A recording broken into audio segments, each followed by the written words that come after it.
You are Locked On Cardinals, your daily Arizona Cardinals podcast. Part of the Locked On Podcast Network, your team every day.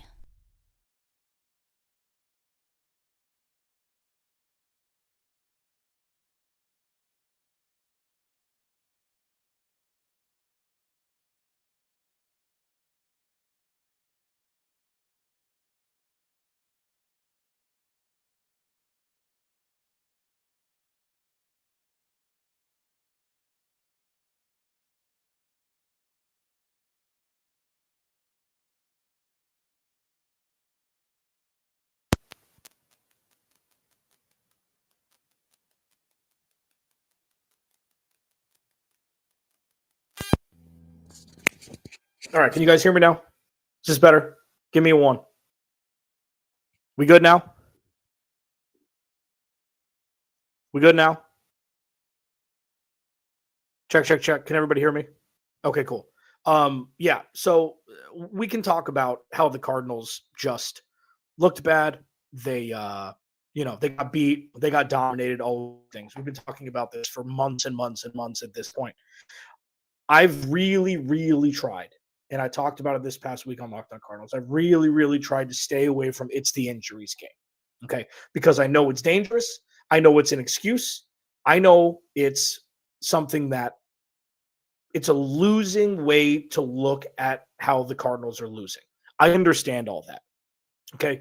But when you have over 50% of the roster hurt in key positions like special teams, where the Cardinals got absolutely dominated, turned the ball over, which turned into points today, like, it's part of the story now. It's part of the narrative. It's part of the plot. It's not the only reason, of course. Coaching, playing, everything like that. The Cardinals looked pretty competent offensively against the number one defense in football. And if Jacoby Brissett doesn't throw a red zone or an interception in the end zone, the Cardinals could have 27 points today. So we're going to have so much to talk about this week about this team because the good still shows up. Trey McBride, Michael Wilson, the offensive line looks so good today. 2 sacks. One of them was super late in the game. Like, the offensive line looked great, but by and large, the Arizona Cardinals get dominated again. Fall to 3-11. They're looking at a top 5 pick. Jonathan Gannon, Drew Petzing, Nick Rallis. I mean, Nick Rallis, we're going to have a full conversation about him this week. Are you cleaning house? Are you cleaning house? And I see in the chat, oh, you don't know what you're talking about. It's this. You don't know what you're talking about. It's that. And you know what? I may not know what I'm talking about. I faked it for 15 years. So I'm still working on that. Still working on figuring out how to be good at this. But when you look at what we saw today, the Cardinals got dominated in all 3 phases. This Houston Texans team could not run the ball. They could not run the ball. And not only could they not run the ball up until this week, you lose Woody Marks after he scores a touchdown, and you've got a third stringer running roughshod over this Cardinals defense. And you see Will Johnson really starting to look like a rookie, which happens. It happens. The Cardinals pass rush is non-existent. Garrett Williams got beat on the first touchdown by Nico Collins. The bad is continuing to look worse, but the good is still there. And I'll talk about the pleasant surprises in the next segment. So when you look at the game today, how do you look at it? Well, it's a lost season. They stopped playing for the coach. You got to fire everybody, and injuries don't matter. Okay? That's one. That's one way to look at it. And it very well may come to fruition that that's what you're looking at with this team. Or you can look at, well, they have, I think Benjamin Albright tweeted out, they've got 60% of their team on, injured reserve in any form or fashion where they're not playing. So at what point does that matter? At what point does that matter? Welcome, Roy. At what point does that matter? Never? Does it never matter?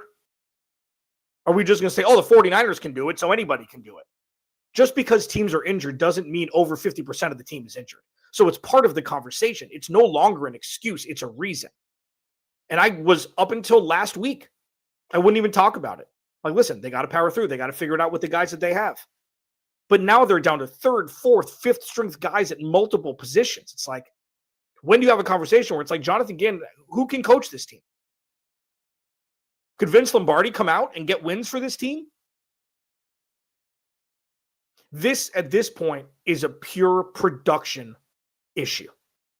It's pure between the lines issue. Plus, they can't run the ball, and Jacoby Brissett has been pretty good by all accounts. Well, they lose. Yeah, I know. I know they lose. And when it comes to the Arizona Cardinals and the defense, yeah, we got to have a conversation. The conversation has been continuing to be voiced that this defense isn't nearly what it was supposed to be. So if that's the reason you fired Jonathan Gannon, fine. Cool. I get it. Both sides, I'm okay with. You bring him back because of the injuries? Okay. He's got 1 year left on his deal. You don't extend him. You bring in new coordinators, maybe some with some experience at the position before taking it for the first time. So when you have a situation like this, the problem is, and everybody's got the answers. I'm sure. Oh, everybody's got the answers. Thank you, everybody, for having the answers. It's awesome. I appreciate it. There's not one wrong thing that can fix this situation. So you've got to triage what's the most important thing to fix. You fire the entire coaching staff and start over? Okay, I can get behind that. You bring Jonathan Gannon back for 1 more year and you bring in some experienced coordinators and you hope that over 50% of the roster doesn't get hurt next year? Yeah, I can get behind that. The bottom line is this team is bad and everybody's pointing fingers at everything else when as an entity, it's just not good. Locked On Cardinals, your team every day. The pleasant surprises that continue to make you smile watching on game day, even though they've been losing a bunch of games. I'll discuss it next. This episode of Locked On Cardinals is brought to you by FanDuel. NFL Sundays move fast. One big play and suddenly everything feels different, and that's what makes live betting with FanDuel so exciting. You're not just watching the game, you're reacting to it in real time. And with FanDuel, you can place bets on as action unfolds, every drive, every momentum swing, every highlight reel, and live betting is best for when the game starts to shift, a receiver gets hot, a defense tightens up, or the momentum of the entire game flips after a turnover. And FanDuel lets you jump in on that moment. Player props update as guys heat up. You can bet next touchdown scores, drive results, totals, and more. It keeps you locked into every snap, every drive, and every possibility. So if you want to be right in the middle of the action this season, visit FanDuel.com and place your NFL live bets all season long. FanDuel, the game moves fast, and so can you. Today's episode of Locked On Cardinals is also brought to you by Aura Frames. The holidays are officially here, which means gift hunting season is on. And if you want something meaningful, personal, and guaranteed to get a reaction, Aura Frames is the gift that delivers every single time. It's not something that you wrap. It's a way to share memories because Aura isn't your average picture frame. You can preload the frame with photos before gifting it. So when they plug in, the memories are already there. No apps to figure out, nothing like that, no setup headaches. And this is great for people maybe a little bit younger or maybe on the elder side where it's like, listen, I don't know how to upload all this stuff. Oh man, I don't have to do anything. I can just watch the pictures float by. Yeah, Aura Frames helps with everything. For a limited time, save on the perfect gift by visiting auraframes.com to get $35 off Aura's best-selling Carver mat frames, named number 1 by Wirecutter by using promo code LOCKEDON at checkout. That's auraframes.com, promo code LOCKEDON. This deal is exclusive to listeners and frames sell out fast. So order yours now to get in time for the holidays. Support the show by mentioning us at checkout. Terms and conditions apply. Listen, I know this sucks. Okay. I know this isn't fun. And I know this is not what anybody expected going into this season. So we can commiserate together on that. What I've struggled with is trying to figure out what the most important problems are. So if it's Jonathan Gannon, fire him. Okay. He deserves to be fired by win-loss record, and especially what's been going on after the bye. Especially he's a defensive-minded head coach, and the Cardinals are giving up 40 points a game. I understand it. I'm watching the same games as you are, okay? So I'm not neglecting to notice that. But when you have the offense constructed as you've got it, and you cannot run the ball to save your life, everything is a ripple effect from that. So, yes, Jonathan Gannon 100% should be coaching better. Nick Roush could be getting more out of his players like he has the last 2 seasons. And if you cannot run the ball, everything changes. You can't run the game plan you want to run. You don't want to throw the ball 50 times a game, like I've been stating every single week over the last 3 months. You don't want Jacoby Brissett throwing the ball 40 times a game. It's not a recipe to win. But when you can't run the ball, it doesn't matter. When you can't run the ball, it doesn't matter. Special teams was bad today. The defense has not been set up to produce, and they're also not producing in the situations that they're given. Both can be true. So to scream from the mountaintops, oh, it's 100% the defense's fault. It's 100% Jonathan Gannon. This is football. It's 22 guys, man. This isn't just the defense playing against the Texans offense, and there's zero outside of that that's happening. Let's be better. Things that are better and good and continue to be good are Trey McBride and Michael Wilson and Jacoby Brissett. Okay, so yes, the Cardinals are losing games. Yes, Jacoby Brissett threw a bad interception on a pretty good route, it looked like, from Michael Wilson early in the game. 27-40, 249, 3 touchdowns and a pick is an efficient football game for a quarterback, especially when everybody knows they're going to throw the ball, especially against the number 1 defense in football. Trey McBride, 12 for 134, 2 touchdowns. Michael Wilson, 5 for 54 and a touchdown. 24 targets combined. He's doing what we've been wanting the quarterback to do for this team for a long time. Get the ball to your best playmakers. When everybody knows they're getting the ball, they get the ball.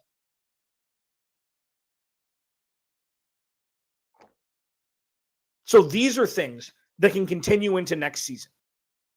Obviously, you're going to be TBD on Jacoby Brissett as a quarterback for 2026. I said, yeah, like if he continues to produce, it doesn't matter about wins, losses at this point. They can't run the damn ball. They're on the 5th string running back, man. Paris Johnson Jr. has been out. The right tackle's out. They're starting right guard. They're starting left guard. Everybody's out. So we got to look at this and more than just, oh, they lost. Get rid of everybody. Well, yeah, of course it's frustrating. You're beating your head against the wall watching this team lose bad games.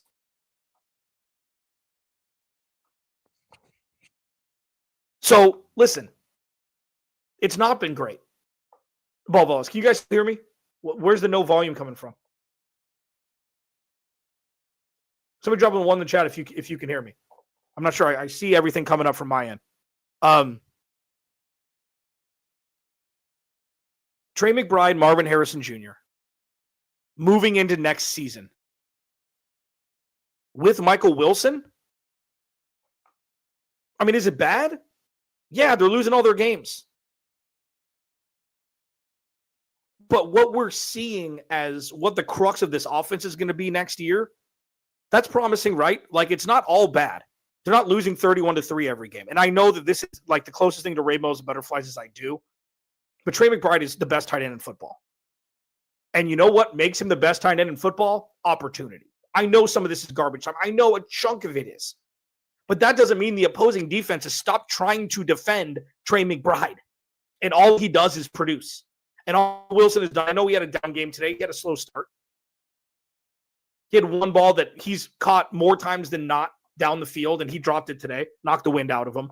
This is the best defense in football. They moved the ball down the field during a good portion of today. And obviously it just wasn't enough. But the positives, and you got to give the offensive line their flowers. Isaiah Adams, outside of 1 sack and 1 bad holding call, played great today. I've been his biggest critic. He played great today. Kelvin Beachum, Mr. Fundamental, played great today. Josh Fryer on the left side played great today. They kept that pass rush at bay the majority of the game. And when you can't run the ball and the offensive line produces the way they did, that's 7 sacks in the last 3 weeks combined. That is just fantastic. I'm seeing a lot in the chat that Jacoby Brissett hasn't won anything. I understand that. They can't run the ball and they can't stop anybody because they can't run the ball, and the defense hasn't been playing very well. Look at Jacoby Brissett's numbers. Let me put it this way, and I will leave you. Jacoby Brissett is not the reason why the Cardinals are losing football games. He's not. Not even close. Outside of the Seattle game. The 2 scoop and scores were pretty bad. He's played well above competent football. He is not the main reason why they're losing these games. So, Alex Clancy, Locked on Cardinals, thanks for hanging out on this instant reaction show. in less than 5 minutes, I will be going live with Jamil Douglas, Ben Garcia, and myself on the Cardinal Squad Show. All you'll have to do is refresh the Locked On Cardinals YouTube page, and we'll be there live. Remember, without you, there is no me. You know that. I'll see you in like 5 minutes, man.